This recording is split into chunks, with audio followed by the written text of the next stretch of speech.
பெயர் எடப்பாடி சுரேஷ்.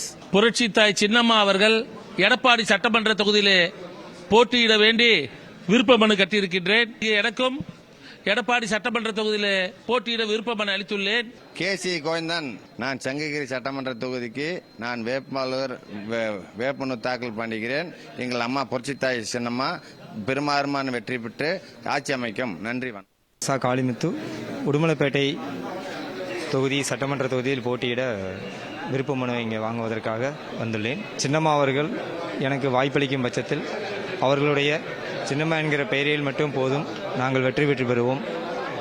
தமிழ்நாடு முழுவதும் நிச்சயமாக நம்ம தென்னந்தோப்பு சின்னத்தில் போட்டியிட்டு எங்களது வெற்றியை அம்மாவுக்கு சமர்ப்பிப்போம் என்று உறுதி கூறுகிறோம். ராமகிருஷ்ணன் பேர், சேலம் மாவட்டம் எடப்பாடி தொகுதியிலிருந்து வந்திருக்கேன். அம்மா அவங்க நேற்று கூட்டணி அறிவிச்சது மிக மகிழ்ச்சியாக இருக்கிறது. இன்னைக்கு விருப்ப மனு வாங்குறதுக்காக வந்திருக்கோம். சங்ககிரி எடப்பாடி தொகுதி விருப்ப மனு வாங்கியிருக்கிறோம். ரொம்ப சந்தோஷமா இருக்கு. அம்மா தான் இந்த தொகுதியை காப்பாற்றணும். கண்டிப்பாக பார்த்தீங்கன்னா அம்மாவோட ஆட்சி மலரணும். பாட்டாளி மக்கள் கட்சி ராமதாஸ் ஐயாவும் அம்மாவும் இணைஞ்சு இந்த ஆட்சி வேகத்தில் பிடிச்சி கண்டிப்பாக மக்களுக்கு நல்லது செய்யணும். எடப்பாடி தொகுதிக்கு ஒரு விடிவு காலம் வரணும்னு விரும்புகிறேன்.